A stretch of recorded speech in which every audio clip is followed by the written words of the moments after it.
Yang saya hormati Ibu Hana Indriana selaku Ketua Departemen, PLT Ketua Departemen SKPM IPB University, Pak Purnomo dan juga jajaran dari Social Investment Indonesia yang saya hormati, serta narasumber sekalian yang nanti akan saya perkenalkan satu persatu, serta peserta sekalian. Assalamualaikum warahmatullahi wabarakatuh. Selamat pagi dan salam sejahtera untuk kita semua. Izinkan saya Gilandi Ramadan yang belum setahun ini bergabung menjadi bagian dari keluarga besar IPB University untuk memandu kegiatan hari ini yang telah hadir juga narasumber yang luar biasa. Hadirin yang saya hormati, kita semua memahami bahwa desa merupakan unit terkecil dalam sistem pembangunan nasional. Namun di balik kesederhanaannya, desa menyimpan potensi besar sebagai pilar ketahanan bangsa baik secara ekonomi, sosial maupun lingkungan. Sayangnya desa juga menjadi yang paling rentan ketika berhadapan dengan ketimpangan pembangunan, krisis iklim dan keterbatasan sumber daya. Untuk itu dibutuhkan pendekatan yang lebih inovatif, bukan hanya sekedar program dalam bentuk investasi sosial yang berdampak jangka panjang, berbasis kolaborasi, berorientasi pada keberlanjutan.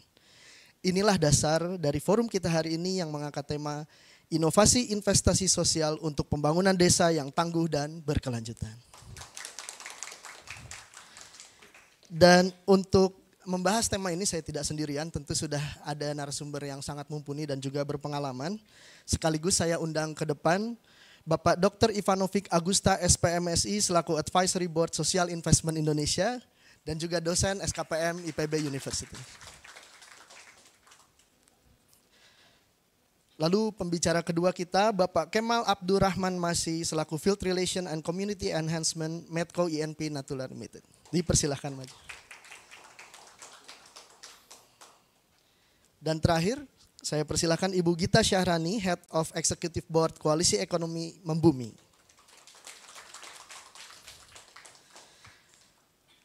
Selama kurang lebih 80 menit ke depan kita akan sama-sama mendengarkan paparan dari para narasumber kita yang sudah ada di depan. Harapannya nanti teman-teman bisa menyiapkan pertanyaan jika ada yang ingin ditanyakan setelah pemaparan informasi dari narasumber kita yang ada di depan. Baik, bagaimana kabarnya Pak Ivan? Baik. Bapak Ibu sekalian, sekarang kita akan sama-sama mendengar pemaparan materi dari Dr. Ivanovic Agusta SPMSI. Untuk waktu dan tempat dipersilahkan. Terima kasih Gilandi. Selamat siang Pak, Ibu. Jadi bagian saya untuk menjelaskan mengenai investasi sosial. Dan yang menarik ini Pak, jadi di kurikulum ke depan itu sudah mulai ada mata kuliah yang isinya seperti ini. Jadi investasi sosial, ESG ya Bu Hana ya. Jadi aspek-aspek yang berkaitan dengan community development ada satu mata kuliah khusus itu. Sehingga kita akan mempelajari dengan lebih detail. Nah untuk siang hari ini itu kami akan sampaikan mengenai tema atau topik dari kegiatan kita yaitu inovasi investasi sosial. Terutama untuk petani dan kemudian untuk masyarakat pedesaan. Jadi ada kata-kata kunci yang penting yaitu bagaimana kita melakukan inovasi, terutama inovasi sosial, dan kemudian bagaimana kita menilainya.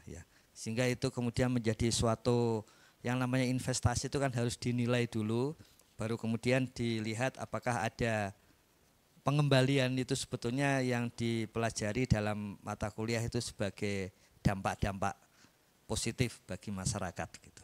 Jadi yang pertama tentang inovasi itu sebetulnya sekarang sudah sangat kuat, bahkan di beberapa pertemuan sering disebut inovasi yang terlalu cepat sehingga kita sebut sebagai disrupsi.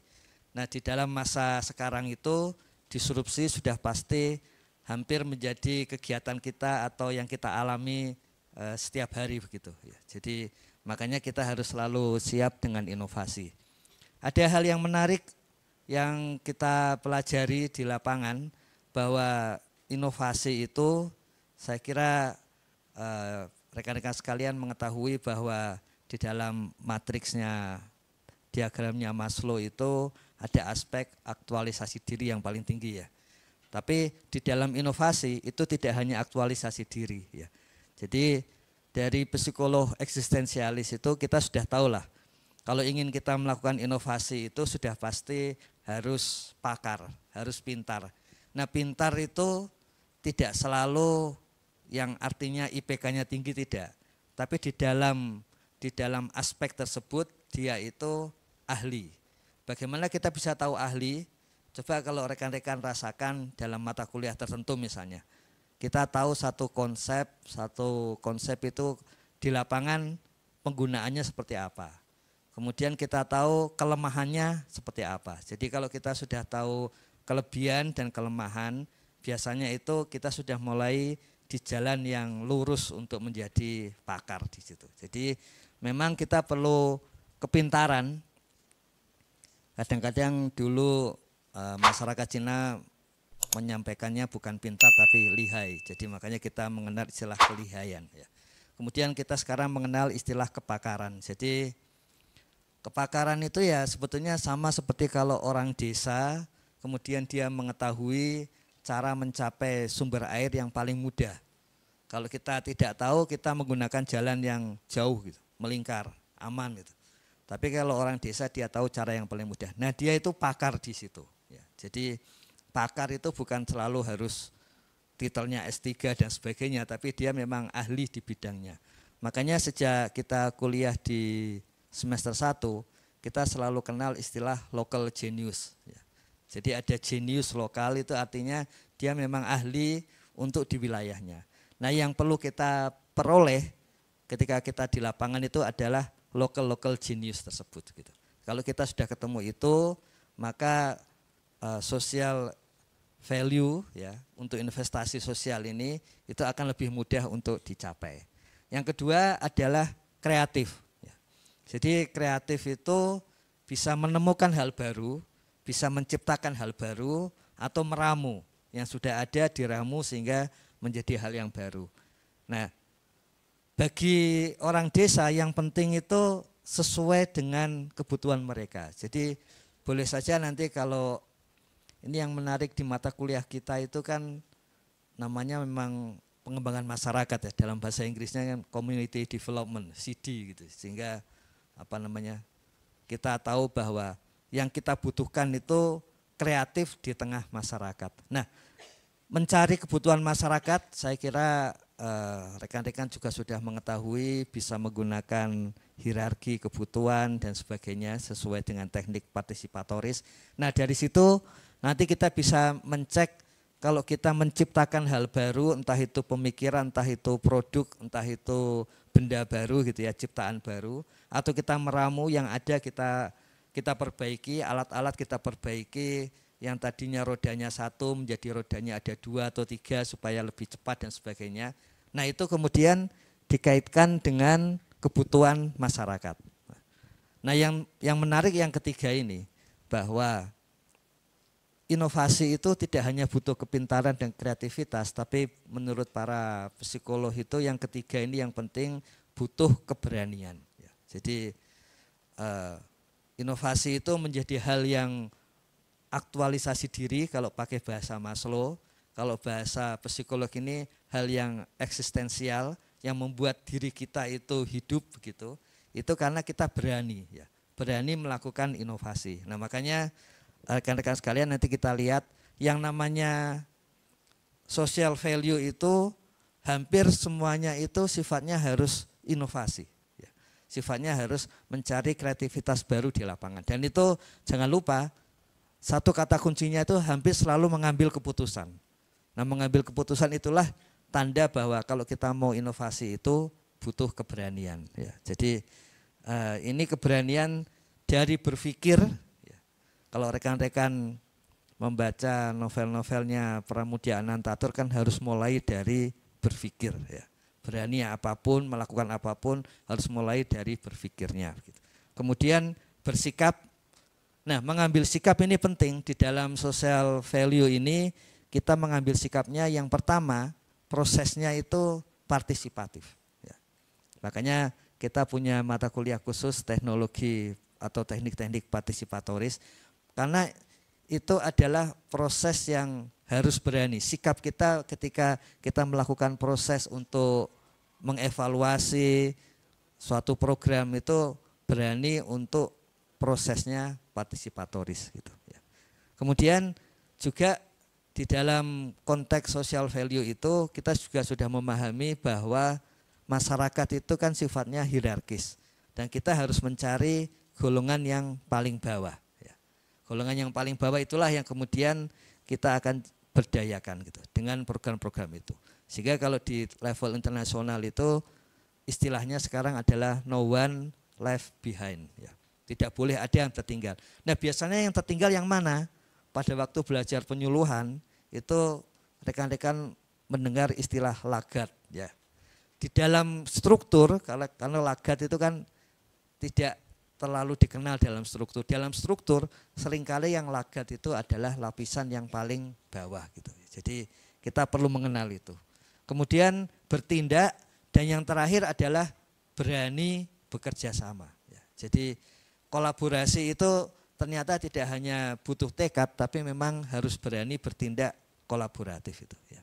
Karena berkolaborasi itu artinya kita pasti ada hal-hal yang mungkin kita enggak sepenuhnya setuju.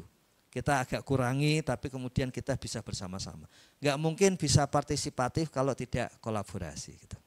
Nah, di slide berikutnya ini yang khas dari IPB ini Pak Kemal, Ibu. Jadi kita memandang masyarakat itu, struktur masyarakat itu hierarkis. Ya.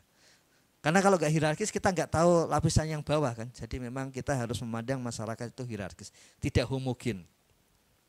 Kemudian hierarkinya sendiri itu beda-beda. Ya. Jadi kalau kita belajar satu teori yang sangat kiri, dia akan mengatakan hierarki itu hanya dua, atas dan bawah. Gitu. Sehingga yang bawah itu harus selalu melawan yang atas gitu. Pada yang paling kanan hierarkinya itu terlalu banyak ya, sehingga bentuknya seperti jaringan sehingga tidak jelas mana yang atas mana yang bawah. Nah, kita lihat di lapangan lazimnya tetap ada hierarki dan kemudian kita mencari golongan yang bawah, tapi kemudian kita punya pandangan bahwa lapisan atas itu tidak selalu menindas, tapi ada yang punya solidaritas. Sama seperti rekan-rekan sekalian, begitu bisa diterima di kampus itu pasti bukan golongan bawah. Pasti kalau enggak golongan menengah, golongan atas. Tapi punya solidaritas kepada golongan yang bawah, apalagi yang paling bawah. Nah itu yang bisa klop dengan social value-nya itu di situ. Karena kita tahu bahwa masyarakat itu hierarkis, tapi ada solidaritas antar lapisan. Tidak akan ada penyuluh kalau tidak ada solidaritas antara penyuluh dengan para petani, ya, terutama buruh tani seperti itu. Makanya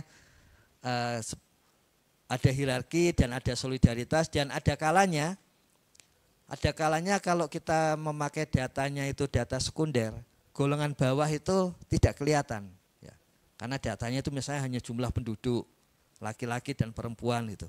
Tapi enggak ada misalnya siapa rumah tangga miskin di desa ini. Makanya kita kadang perlu menciptakan itu, ya, menciptakan dalam arti berdiskusi dengan masyarakat desa, kemudian mengajak bersama, kan ada teknik partisipatorisnya, kemudian dia termasuk golongan yang mana dan sebagainya. Teman-teman kita, tetangga kita golongan yang mana, akhirnya ketemulah kita mana golongan yang paling bawah di satu desa gitu ya. Nah itu. Nah di slide berikutnya, untuk kita melakukan pemberdayaan, kalau kita belajar dengan konsep, dengan sudut pandang bahwa kekuasaan itu adalah kemampuan orang untuk menindas orang lain, ya, maka orang tidak mau menjadi pemberdaya. Ya. Jadi ada konsep kekuasaan yang kita gunakan, yaitu kekuasaan itu munculnya di dalam relasi. Jadi kalau saya tidak mengajar, ya, ini saya kenal sebagian karena mengajar apa ya, teori sosiologi ya. Ya. Nah, kalau saya mengajar teori sosiologi, karena ada hierarki, maka ada kekuasaan di situ. Ya. Tapi kalau saya tidak mengajar, maka karena kita nggak ada interaksi ya nggak ada kekuasaan sebetulnya. Ya. Jadi kekuasaan itu dinamis, hanya muncul ketika kita berinteraksi. Nah, di dalam pemberdayaan itu yang menarik adalah bahwa kekuasaan itu bersifat produktif. Karena dengan adanya kekuasaan itu kita bersedia untuk membantu, untuk solider. Yang lain juga karena ada kekuasaan dari tokoh masyarakat bersedia untuk mengajak bergotong royong dan sebagainya. Artinya kekuasaan itu punya sisi produktif. Nah karena itu kemudian di dalam pemberdayaan itu kita memberikan power atau kekuasaan itu kepada masyarakat. Tentu saja ada caranya ya. Tidak kekuasaan harus diberikan kan enggak. Ada caranya bahwa kita mengajak, kita selalu berdialog karena tadi hanya dengan interaksi sosial itu kekuasaan itu akan muncul. Dengan dialog maka kekuasaan itu akan tersalur. Rekan-rekan sekalian sudah belajar ekologi manusia bahwa yang dialirkan itu ada sumber daya tapi juga ada komunikasi kan. Nah komunikasi itulah sebetulnya selalu mengalirkan kekuasaan. Di dalam social value, di dalam struktur sosial yang kita pelajari seperti itu. Ya. Terus Pak, nah ketika kita masuk di dalam program, ini tahapan program itu bisa berbeda-beda menurut lembaga organisasi. Tapi untuk keperluan pemberdayaan yang penting adalah setelah visi misi kemudian ada input itu ada proses ya. Karena di sebagian program entah itu pemerintah, LSM, kemudian perusahaan itu belum tentu ada aspek proses. Untuk keperluan social value itu perlu ada aspek proses ya. Jadi ada input, bukan langsung input, output, outcome, impact bukan, tapi ada input, proses dulu, kemudian output, outcome dan impact gitu ya. Kalau kita nanti di dalam social value itu dalam diskusi yang kita ingin lihat adalah hasil dari kegiatan masyarakat ya. Misalnya hasilnya itu ada produk gitu ya yang dihasilkan masyarakat, maka itu output gitu. Kalau produk itu bisa dijual, kemudian masyarakat bisa melakukan transaksi begitu, maka muncullah itu manfaat yaitu mereka bisa bekerja, melakukan transaksi dari produk itu. Dan kemudian ketika mendapatkan uang dari produk itu, hasil dari CSR dengan atau kerjasama perusahaan dengan pemerintah desa, ada produk dari masyarakat bisa dijual, uangnya kemudian diperoleh oleh warga tadi, maka muncullah impact. Nah ketika membanding antara output dengan input itu, kita mengenal istilah benefit cost ratio kan. Nah itu yang kita sebut sebagai evaluasi efisiensi.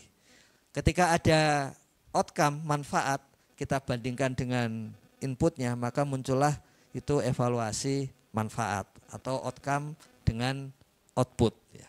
Nah yang paling penting bagi kita adalah keberlanjutan. Karena sebetulnya yang kita pelajari saat ini dan ke depan yang paling penting adalah sustainability. Menjadi ahli untuk program-program keberlanjutannya. Itu harus melihat apakah dari impact ke outcome atau dari impact ke visi misi. Ya, itu semuanya kita lihat sebagai hasil keberlanjutan, sustainability. Nah yang kanan jangan lupa bahwa yang penting itu untuk kolaborasi saat ini yang sudah teruji di mana-mana itu adalah kolaborasi dari masyarakat, dari swasta, ya, kemudian dari pemerintah, dari akademisi bagian kita, dan yang terakhir jangan lupa dari media. Jadi perlu adanya publikasi, perlu adanya publikasi. Termasuk ketika hari ini muncul di YouTube-nya KPM kan ya. Kemudian sekarang kita tahu bahwa hampir 1/4 ya kalau nggak salah itu skripsi mahasiswa SKPM itu kan 1/4 ya tentang CSR ya. Jadi artinya kalau itu kemudian bisa diterbitkan dalam jurnal-jurnal itu juga bagian dari penguatan pemberdayaan masyarakat melalui social value seperti itu. Jadi ini pentingnya tidak hanya untuk 3 aspek atau 4 aspek dengan akademisi, tapi juga yang penting lagi adalah aspek media dan publikasi. Ya. Termasuk bagi kita tidak hanya media massa, sosmed, tapi juga berkaitan dengan jurnal dan buku. Kemudian terus Pak, di slide berikutnya, ini ada tadinya 7, tapi di tahun ini menjadi 8 prinsip-prinsip social value, yaitu mencakup stakeholder, kita tahu tadi karena harus partisipatoris, pasti prinsip pertama mencakup stakeholder, kemudian bahwa program itu pasti suatu perubahan sosial. Nah kita ketahui bahwa kalau kita analisis perubahan sosial itu enak, tapi yang merasakan itu yang paling enggak enak. Masyarakat yang merasakan itu bisa merasa enggak enak. Nah supaya masyarakat itu yang berubah itu tetap merasa ada di lingkungannya, maka harus ada konteks budayanya. Ya, makanya itu kita perlu sampaikan kepada masyarakat, dan masyarakat juga perlu tahu, perlu didiskusikan mana yang akan berubah, perubahan sosialnya akan seperti apa, dan tradisi awal strukturnya seperti apa. Kemudian mana yang akan dinilai, tidak perlu semua dinilai, tapi yang menurut masyarakat paling penting. Kecuali kalau program kita sudah sangat lama ya, tapi kalau programnya sangat sebentar maka perlu diambil hierarki mana yang paling penting. Kemudian yang semua harus bisa dinilai, sama seperti di kuliah, cirinya metode ilmiah itu kan bisa dikontrol. Artinya kalau orang lain melakukan hal yang sama, itu dia akan memperoleh hasil yang serupa.